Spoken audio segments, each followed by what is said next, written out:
सुशांत सिंह ने 2-2 बार अपना स्टेटमेंट दिया था स्टेज शो के माध्यम से। जैसे ही होली बीतता है वैसे एक नया सॉन्ग रिलीज किया जाएगा टी सीरीज के माध्यम से, जो कि एक हिंदी सॉन्ग होने वाला है, मतलब हिंदी सॉन्ग का रीमेक होने वाला है। तो क्या कुछ कंफर्मेशन और कब तक ये गाना आप लोगों को सुनने को मिले, क्योंकि होली तो बीत चुकी है, तो गाने की क्या कुछ सुर्खियां हैं और गाने का पोस्टर कब तक आप लोगों को देखने को मिलेगा, सारी अपडेट देते हैं इस वीडियो में। लगातार अपने इस गाने का प्रमोशन करते हुए नजर आ रहे हैं। दोस्तों उन्होंने सिद्धार्थ नगर वाले शो में बताया ही था कि उनका ये गाना आने वाला है। हाल ही में दोस्तों एक और स्टेज शो के दौरान पावर स्टार ने उस गाने का जिक्र किया है और इसके साथ ही साथ अपने पावर स्टार ने बताया है कि आखिर हम सभी को वो गाना कब देखने को मिलने वाला।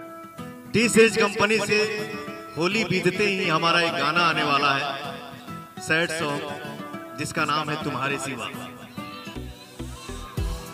दोस्तों गाना तो होली के बाद आ रहा है, तो हम सभी को थोड़ा इंतजार करना पड़ेगा, लेकिन उम्मीद है दोस्तों कि ये गाना जब रिलीज किया जाएगा आप सभी को ये गाना बहुत ज्यादा पसंद आने वाला है। तो आप सभी को ये अपडेट कैसा लगा हमें कमेंट में जरूर बताइए। बाकी वीडियो पसंद आया हो तो वीडियो को लाइक करिए, चैनल को सब्सक्राइब करिए पावर स्टार से जुड़ी हर एक अपडेट पाने के लिए।